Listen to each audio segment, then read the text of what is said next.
Hi, I'm Tony from Walk Mole, and today we're going to talk about gloves. You can never have enough gloves. As you can see, I've got quite a selection. My favourite glove is this. This is the Extremities guide glove, and I've usually got 2 or 3 pairs of these in my bag. Now, they're not waterproof, they're quite lightweight, they've got a nice leather palm, which makes it really good for gripping things, use of ropes. They're just really comfy and you don't really know you've got them on. If it rains, they will get soaking wet, but what I find is the water just comes into the back of the material and then warms up. So as long as you don't wring them out, you've got warm hands even if it's cold. So they're a compromise because they're not waterproof, but they're just a really good glove, and I'll have these in my bag. There's a little net pocket just on the side, and as I'm walking up a hill, if I get hot, they'll go in the bag. I'll cool down, they'll come out. Same with the hat. They're a really good way of regulating your heat. The worst thing you can do on a mountain or any walk really is to get too hot or too cold. So with these, it's easier than taking a jumper off or putting a coat on or whatever. So Extremities guide glove, really good. If you do suffer from cold hands, they do a thermal version, and I'll use these if I know it's not going to be raining. They're a bit less flexible, but much warmer. So if you do get cold hands, then they're a really good alternative.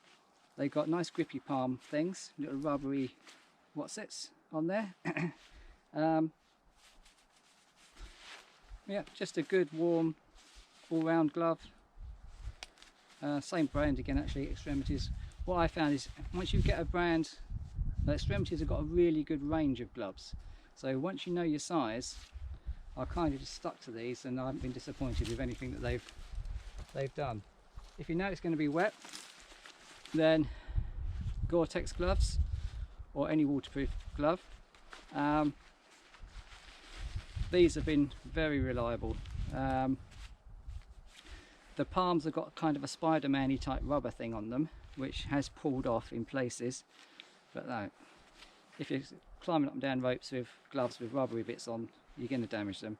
The waterproofness, I've had these over a year now and they're still waterproof, so I'm quite pleased with them.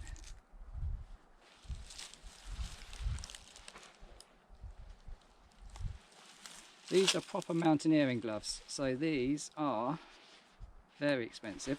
Oops.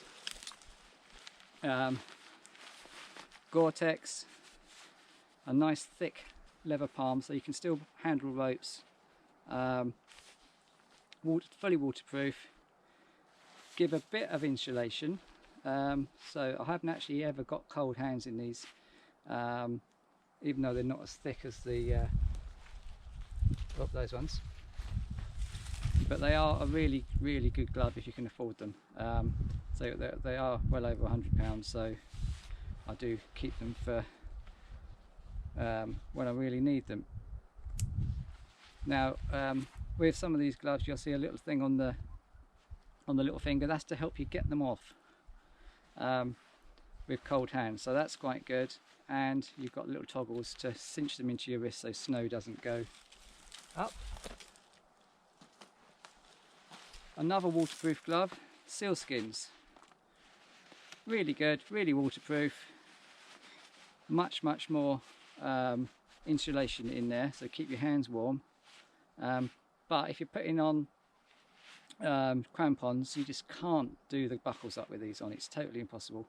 And the thing that really annoys me about these gloves is you can't clip them together. So if you've got to take them off, you're out in the howling wind, there's no way of, unless you want to tie them together, which isn't ideal, you can't clip them together. So that's really upset me, that did.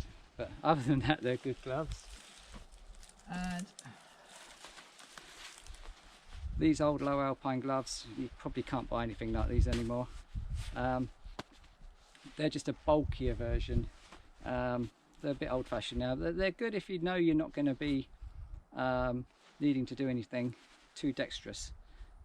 Always keeps your hands warm, and these are donkey's years old and still pretty good.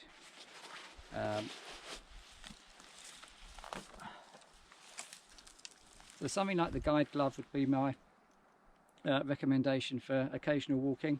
They're just brilliant. I've got probably a dozen pairs of these. Every bag that I've got has got a few of these in. These are the old versions, which are more or less the same. You can see they've just started to go on the fingertips now, but I've worn these on nearly every walk for probably 3 or 4 years. So and I don't look after them, they just live in the bag. They get rained on, they get wet, they just dry out in the car. Perfect. So I hope you enjoyed this video, and